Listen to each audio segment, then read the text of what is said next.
Howdy, welcome back again. Yesterday out at the site we were talking about doing Tru-Match or match curing to see what the actual strengths of the concrete were in the wall, considering that we're probably going to be pouring around 40-degree ambient temperatures during the day, about 25 at night, so we're not really going to know how strong that concrete is, but we'd like to know so we can take the braces off and then also potentially backfill sooner than later. Because, I mean, ideally we'd want to be able to backfill this year as soon as possible, right? Yes, no? Okay, so if that's the case, you know, I'm hoping that we could be looking at about 5,000-6,000 PSI in about 3 days, say 3 days. So if we got 5,000-6,000 PSI, and we will know that, the reason we will know it is because when we pour this, we're going to do match curing.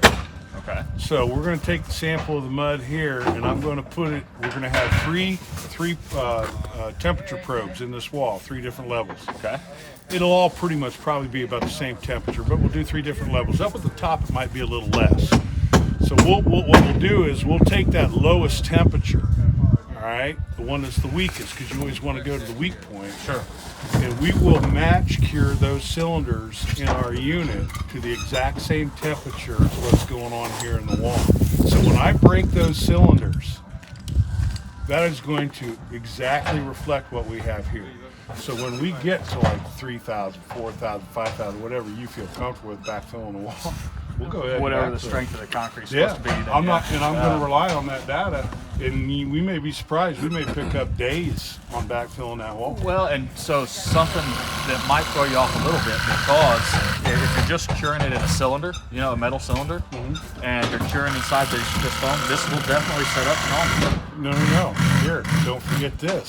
When you talk about match cure, Okay. if it's 110 in here, that cylinder's getting cured at 110. Oh, you're going to keep it. Okay. It's identical. Okay. So you've It's got that identical. control Yeah. to be exact. Okay.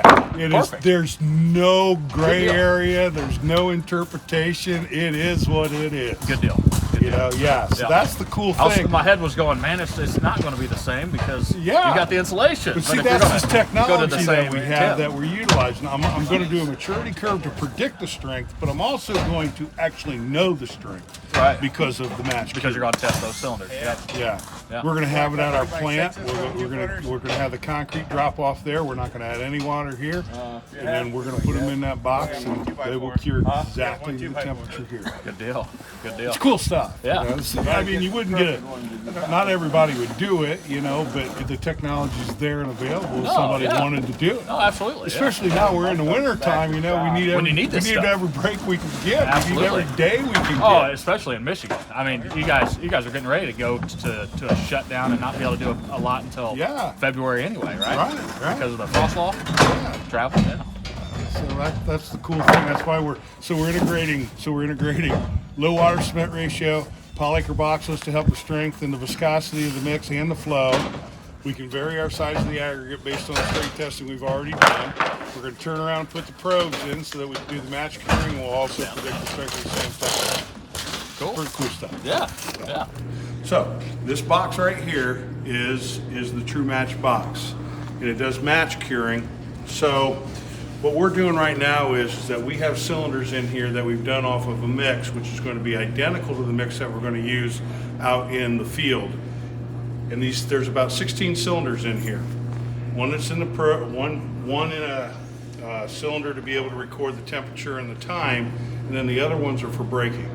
So what you do is you want to have at least 2 breaks before you get to design strength of the concrete. So we decided to break at 12 hours, and then we'll break again at 20 hours, 24, and then see where we're at and space the other breaks out after that.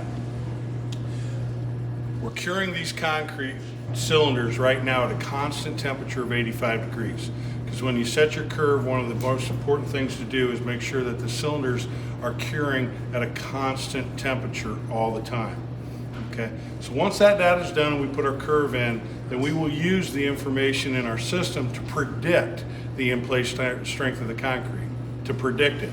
Now, the day of the pour, what we'll do is we will bring a concrete truck here to the plant. We'll drop off some concrete. We'll make the cylinders. We will probably have the water at 65 degrees because our concrete temperatures that we've been dealing with out of the truck have been at 65 degrees. So we'll make sure our water's around where that concrete temperature will be. We'll make the cylinders, and then we'll put the cylinders in the box. We will have a node, which this over here is a next node. And what it'll do is that will send information from the job site to the cloud, back down to this box, and then this water will be at the exact same temperature as what the concrete inside the forms will be. Therefore, the cylinders that we have in here will be identical to the concrete inside the forms. So when our maturity system says or estimates that the strength is around 3,000 PSI, we'll come here, we'll pull a cylinder out of the Tru-Match box and break it, see how close our estimate is to our actual strength, and then we'll know how strong the concrete and the forms are. Thanks a lot. We'll see you next time.